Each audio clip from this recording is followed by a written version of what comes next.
বউয়ের মন যাচাই করার জন্য এঞ্জেল সাদিয়া নামে একটা ফেক আইডি খুললাম।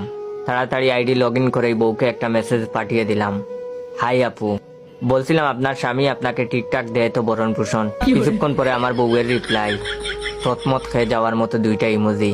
না, এভাবে বলাটা ঠিক হয় নাই, আর একটু ঘুরিয়ে বলাটা উচিত ছিল। যাই হোক, আমি বলছিলাম আপু আপনার পোস্ট অনেকদিন ধরে ফলো করি আমি, তবে কেন জানি আমার মনে হয় আপনি পার্সোনাল লাইফে আমার মতোই খুব অসুখী। নিশ্চয়ই বাইয়া ঝামেলা করে, তাই না? বউয়ের রিপ্লাই, ব্রকেন ইমোজি দুইটা। তার মানে ও নিজে এটাই মনে করে, নয়তো অন্য কিছু বলতো। আমি আবারও বললাম, খুব একাকিত্ব ফিল করেন তাই না? বউয়ের রিপ্লাই, কয়েকটা কান্নার ইমোজি। আমি বললাম আমার কাছে একটা দারুণ উপায় আছে। বউ দিল চিন্তায় পড়ে যাওয়ার মতো দুইটা ইমোজি। আমি বললাম আমার অফিসের বসের সাথে প্রেম করবেন। আসলে উনি অনলাইনে টাইম পাস করার জন্য একটা গার্লফ্রেন্ড খুঁজে দেবার দায়িত্ব দিয়েছেন আমাকে। যদি আপনি রাজি হতেন আমার কষ্টটা কমতো। বউয়ের শেষ রিপ্লাই, তাই নাকি? আমি বললাম হ্যাঁ আপু। বউ আমার একটু হলেও গলে যাচ্ছে বুঝতে পারছি। লক্ষ্য করলাম আমার প্রশ্নের অপেক্ষা না করেই সে অনলাইন থেকে বেরিয়ে যায়।